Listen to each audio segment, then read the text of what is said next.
Oi pessoal, tudo bem? Esse é o Direto ao Ponto de Direito Ambiental e hoje nós vamos falar dos princípios de direito ambiental. Eu sou Daniela Machado, professora do Aprovação PGE. Vamos começar? Eu separei para vocês os princípios que mais caem em provas de procuradorias. O princípio basilar do direito ambiental é o princípio do desenvolvimento sustentável. Ele trata da obrigação de que o desenvolvimento econômico respeite em seus avanços tecnológicos a preservação do meio ambiente. Ou seja, há uma necessidade de se fazer uma ponderação entre o desenvolvimento econômico e o direito à preservação ambiental. Deve haver uma aplicação do princípio da proporcionalidade. Na verdade, para a doutrina mais moderna, há necessidade de um sopesamento entre o desenvolvimento econômico, a preservação ambiental e um terceiro aspecto, a equidade social. O princípio do desenvolvimento sustentável não está previsto expressamente na Constituição Federal, mas a doutrina entende que ele está previsto implicitamente numa interpretação conjunta do artigo 225 da CF, que trata da preservação do meio ambiente, com o artigo 170, inciso 6, que traz a defesa do meio ambiente como um dos princípios da ordem econômica. Mas ele está disposto expressamente na Lei 6.938 de 81, a Lei da Política Nacional do Meio Ambiente. Lembrando que a preservação do meio ambiente é um direito fundamental da pessoa humana, apesar de não estar disposto no rol do artigo 5º da Constituição Federal. Avançando, nós vamos falar da diferença entre os princípios da prevenção e da precaução, tema que sempre cai nas provas de concursos. Mas antes, se você ainda não é inscrito no canal, se inscreve e ativa as notificações para receber novos vídeos do Aprovação PGE. Vamos lá! O princípio da prevenção trata dos impactos ambientais já conhecidos pela ciência, ou seja, as empresas que exercem atividades potencialmente poluidoras devem adotar todas as medidas para evitar o impacto ambiental já conhecido. O estudo de impacto ambiental, ou EIA, que será realizado antes do licenciamento ambiental, serve para mapear possibilidades de atividades poluidoras e apresentar medidas para a diminuição do impacto ambiental.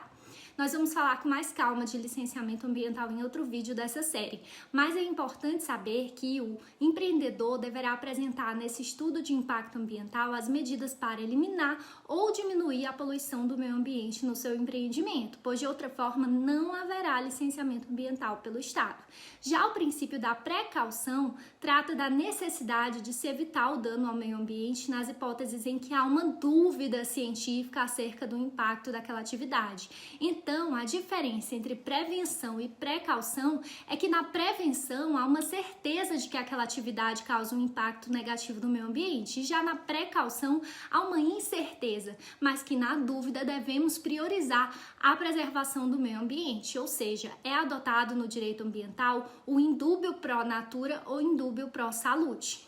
Nessa situação, o risco é incerto, abstrato e potencial. Uma forma de memorizar o princípio da precaução é pensar que caução de precaução vem de cautela, ou seja, mesmo na incerteza, vamos ser cautelosos e preservar o meio ambiente.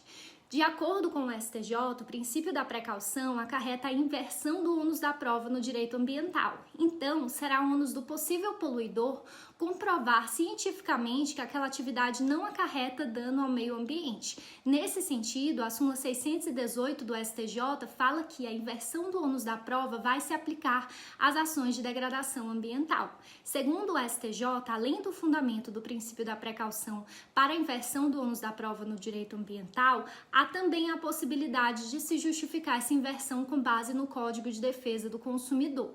Assim, o princípio da precaução é o fundamento material e o CDC é o fundamento processual para a inversão do ônus da prova. Vamos seguir em frente para o princípio do poluidor-pagador, ou também chamado de princípio da responsabilidade.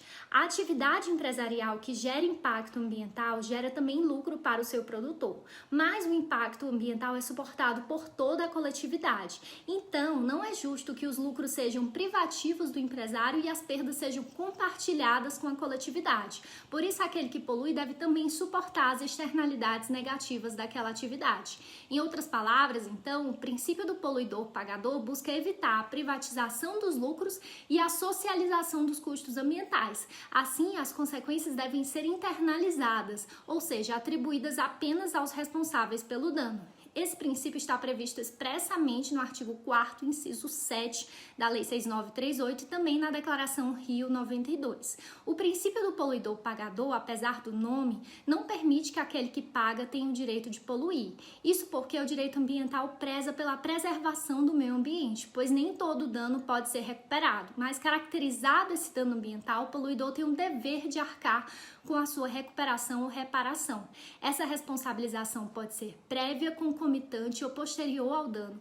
Além disso, a responsabilidade pode ser de dar, fazer ou não fazer. Assim, o princípio do poluidor-pagador não se resume a uma compensação pecuniária, podendo o poluidor ser obrigado a realizar medidas para a reparação do dano ambiental.